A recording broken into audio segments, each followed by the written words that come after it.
अस्सलाम वालेकुम मेरे समझदार पाकिस्तानियों। मेरा नाम रेहान तारिक है और आप मेरा यूट्यूब चैनल और फेसबुक पेज देख रहे हैं। करोड़ दरूद आका दो जहां नबी मेहरबान मोहम्मद मुस्तफ़ा सल्लल्लाहु अलैहि वसल्लम पर।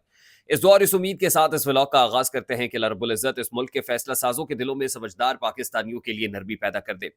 सानह बहावल नगर से मुताल्लिक गाहे गाहे अपडेट किया। अभी जरूरी था कि रीसेंट अपडेट्स और डेवलपमेंट से मुताल्लिक आपको अपडेट किया जाए। Chief of the army staff general Asim Munir की वीडियो वायरल हो गई है।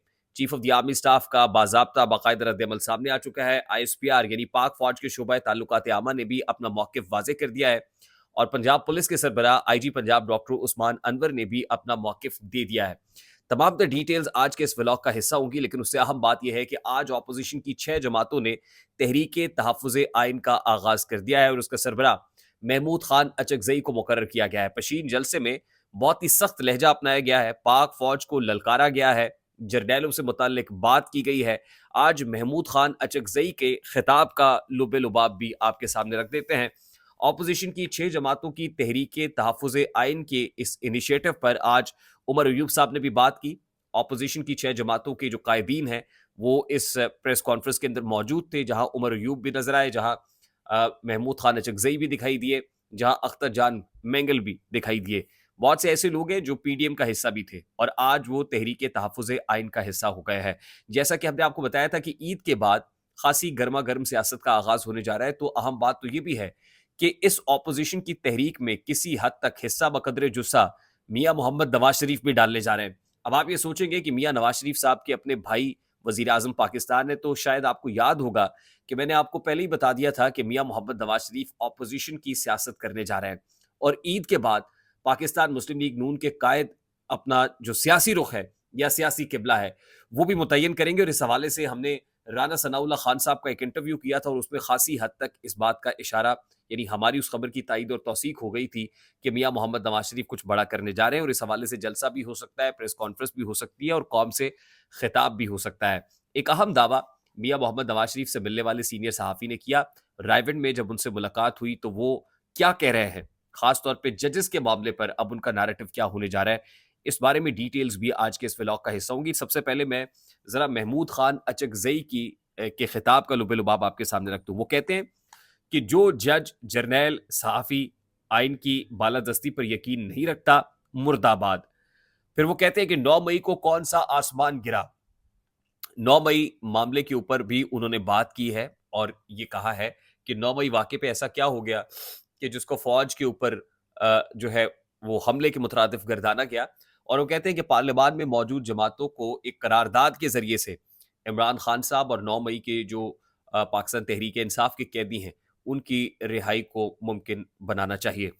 फिर महमूद खान अचकज़ई कहते हैं कि 144 की खिलाफ वर्जी, यानी दफ़ा 144 की खिलाफ वर्जी पर आम शहरियों का कत्ल जायज़ है, लेकिन जर्नैलों को इसकी इजाज़त है कि जब दिल चाहे वो आइन को रौंद डालें।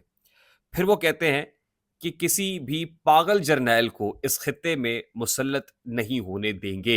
अब ये किसको रेफर कर रहे हैं, किस मुतालिक बात कर रहे हैं, ये खासा मानी खेज है। फिर वो कहते हैं कि जो हमारी माओ बहनों की इज्जतों को तार तार करे, उनके कपड़े फाड़े, चादर और चार दीवारी का तकद्दुस पायमाल करे, उनके खिलाफ बगावत जायज़ है। फिर वो फौज की बात कर रहे हैं और फौज को रेफर कर रहे हैं, यानी ये एक एंटी पाक आर्मी, एंटी पाक फोर्सेस, ये खिताब था जो महमूद खान अचकज़ई था और महमूद खान अचकज़ई को एक एंटी एस्टैब्लिशमेंट लीडर के तौर पर जाना जाता है। अब तहरीक तहफ़्फ़ुज़ आइन का जो आगाज़ हुआ है उसमें महमूद खान अचकज़ई को इसकी सरबराही देना ये भी बता रहा है कि आने वाले दिनों में किस तरह के खिताबात होंगे, किस तरह की तकारीर सुनाई देंगी।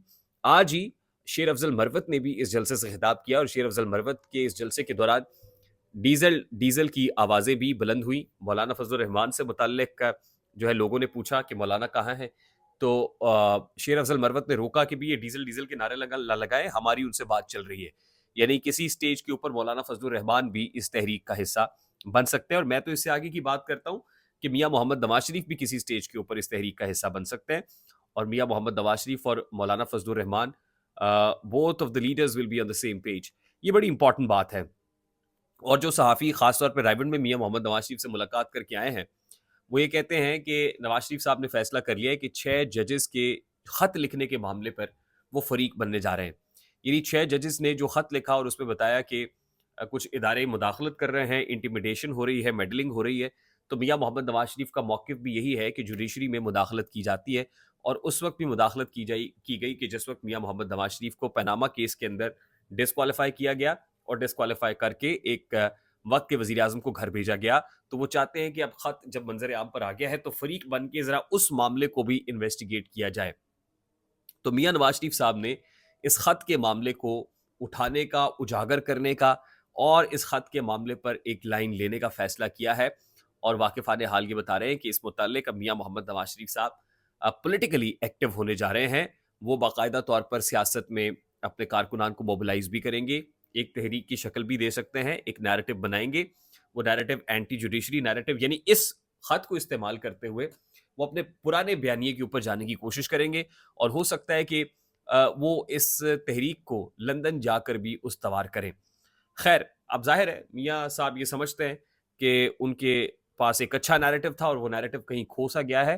گزشتہ رات ہم نے ڈاکٹر آصف کرمانی کا انٹرویو بھی کیا, اور وہ یہ سمجھتے ہیں کہ ہمارا زوال وہاں سے شروع ہو گیا تھا جہاں سے ہم نے اپنے بیانیے کو کھویا تھا. تو اب زوال تو شروع ہو گیا ہے. اب میاں محمد نواز شریف کی سیاسی تابوت کے اندر آخری کیل تو انہوں نے خود ٹھوکا ہے. اب کیا ان کے لیے کوئی پوائنٹ آف ریٹرن ہے, یا پوائنٹ آف نو ریٹرن پہ آ کے کھڑے ہو گئے ہیں؟ تو آنے والے دن میاں محمد نواز شریف کی سیاست سے متعلق بھی خاصے اہم ہوں گے. اور پھر بیٹی پنجاب میں ہے, بیٹی پنجاب میں چل پائے گی یا نہیں چل پائے گی, یہ بھی بڑا اہم معاملہ ہے. اچھا, سب سے پہلے تو میں آپ کو بتا دوں کہ ہم بار بار یہ مطالبہ کر رہے تھے کہ آئی ایس پی آر کوئی رد عمل کیوں نہیں دے رہا. تو آئی ایس پی آر کا رد عمل سانحہ بہاول نگر کے اوپر آ گیا, اور وہ یہ کہتے ہیں کہ جو کچھ ہوا اس کو بڑی خوش اسلوبی کے ساتھ ہم نے طے کر لیا ہے, صلح صفائی ہو گئی ہے. اب اس سانحہ بہاول نگر کو کچھ شر پسند عناصر نے سوشل میڈیا کے اوپر اپنے مقاصد کے لیے استعمال کیا.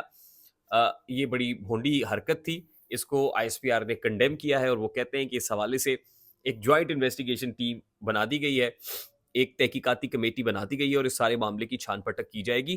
اور اس حوالے سے میں آپ کو بتا دوں کہ جوائنٹ انویسٹیگیشن ٹیم کے اندر محکمہ داخلہ کے لوگ بھی ہیں, محکمہ داخلہ بھی ہوگا, اس میں ضلع انتظامیہ بھی ہوگی, اس میں آئی ایس آئی بھی ہوگی, اس میں آئی بی یعنی انٹیلیجنس ادارے بھی ہوں گے, سویلین اور پھر جو فوجی ملٹری انٹیلیجنس ہے ان دونوں کا سہارا اس میں لیا جائے گا, اور جی آئی ٹی یہ تعین کرے گی کہ کس کی کہاں پر غلطی موجود ہے. اچھا, اب آئی جی پنجاب نے بھی کچھ اس طرح کی بات تو کی, لیکن آئی جی پنجاب نے لگتا یہ ہے کہ بہت زیادہ انڈر پریشر اس لیے ہے کہ ان کی اپنی فورس کے اندر ریوالٹ ہو گیا ان کے اگینسٹ, اور انہوں نے جو خطاب کیا معاف کیجیے گا, اس کے اندر انہوں نے اپنے جو فوجی جوان ہیں ان کو یہ باور کرایا کہ کتنے فوجیوں کی بیٹیوں کی شادیاں پولیس نے کرائی, کتنے جو جوان ہیں ان کو پروموشنز دی گئی, کتنے جوان ایسے ہیں جن کے لیے خصوصی فنڈ کا اہتمام کیا گیا. تو ان کو یہ بتایا جا رہا تھا کہ دیکھیے آپ کے لیے ہم نے یہ سب کچھ کیا, خدا کا واسطہ ہے آپ ویڈیوز نہ بنائیں, خدا کا واسطہ ہے آپ استعفے نہ دیں, آپ ہم پہ یقین رکھیں. تو یہ لگ رہا تھا کہ جیسے وہ اپنی روٹی ہوئی فورس کو بنانے کی کوشش کر رہے ہیں.